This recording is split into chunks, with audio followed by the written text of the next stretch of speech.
Can you imagine being in a situation where you had all sorts of plans and expectations about how the future was about to go, and then suddenly everything changed for the worse?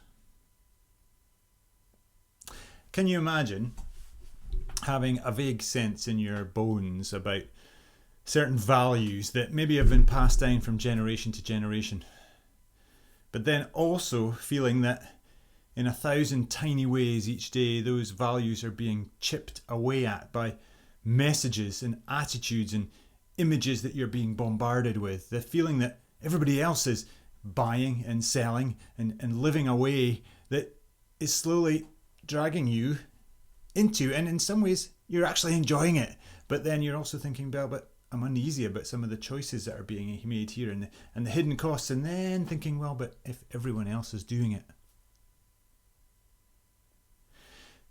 Can you imagine living in a time when the greatest powers in the known world are controlled by one or two human beings? Human beings who seem completely detached from your sense of truth and ethics, and instead seem focused just on keeping a machine going, a machine of power and control, and taking out anything that gets in its way. Leaders who can't be questioned. Leaders who surround themselves with advisors who just agree with everything they want to hear. Can you imagine suddenly a situation where you're trapped, you're separated, you're locked down from friends and colleagues and family, confined to one location indefinitely? Maybe it's not too difficult to imagine. In the first century, the political power of the known world was the Roman Empire and the Greek and Roman culture. A careful publicity campaign had been encouraged to grow up myths and legends and devotions around their leader, the emperor, the Caesar.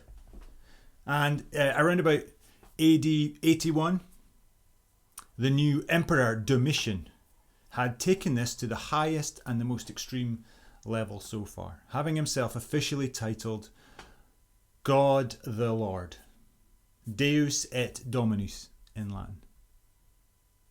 This clever publicity campaign that encouraged this idea, he called the good news, the Evangelion. It means the gospel.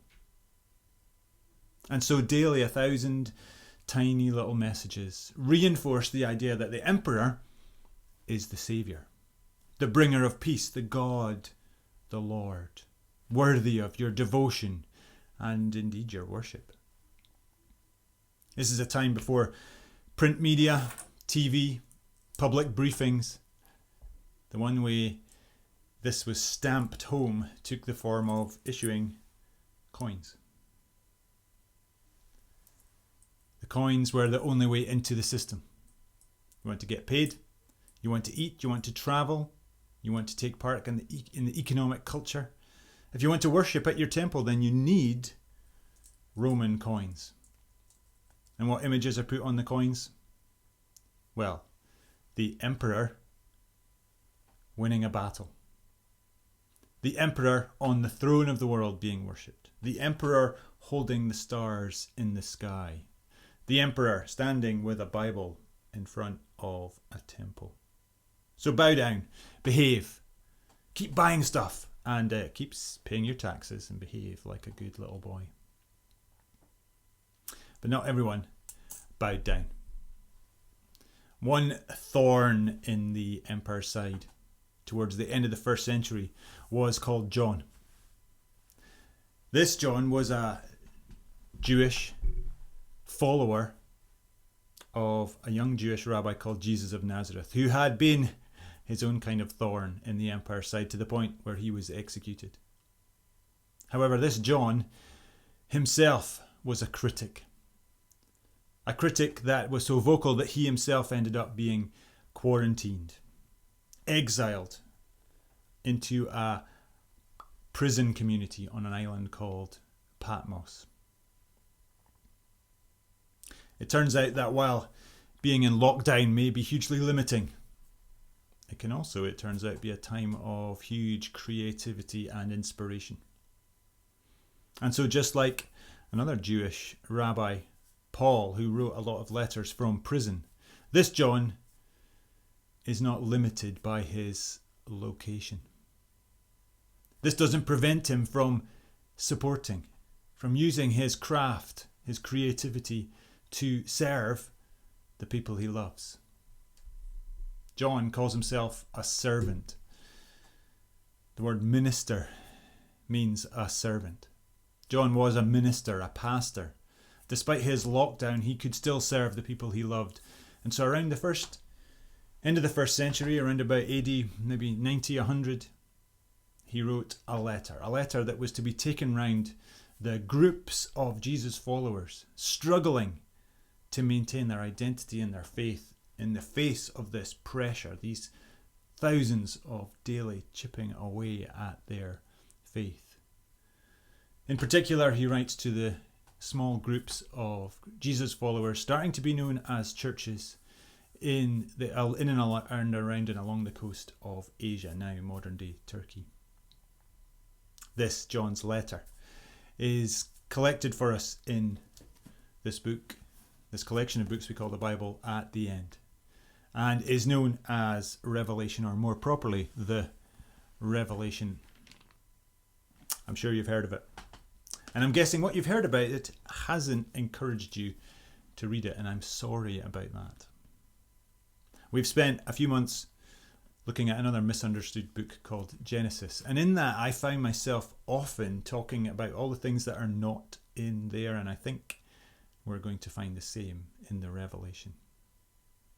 I'm going to avoid the theories, the rumours, the fiction, the movies, the industries out there with ideas about the Revelation, and instead I'm going to try and help us wrestle with what's actually in here. You might have heard that the Revelation is too difficult to understand. That's not what the writer says himself. He says in the first line that this is the Revelation. The word is apocalypse in Greek. It means to unveil, to uncover. It means disclosure. This is not written to confuse anyone. This is written to take deep, old truths and to make them known in a new way. You see, there's nothing new in the Revelation. Nothing that you can't find already in the other 65 books in this collection. But what's different is that John presents his letter as a work of art. It's not written to provide new information. It's written to reawaken, to remind his listeners of deep old truths, to challenge, to inspire. If anyone's in any doubt actually what this is about, it's right there at the beginning in verse 6. John puts Jesus of Nazareth right at the centre.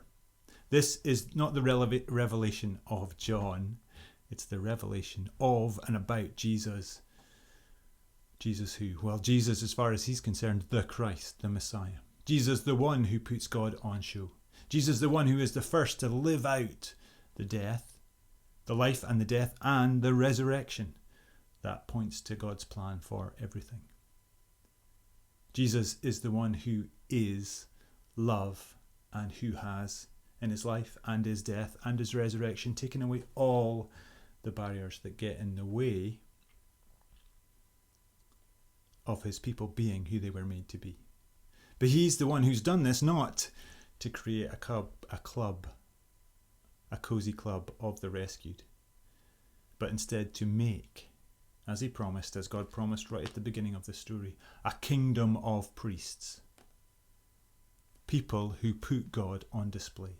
People who take part in what God is doing, his creation project, his resurrection project, made for a purpose, a task, to be part of what God is doing, to be part of this big story.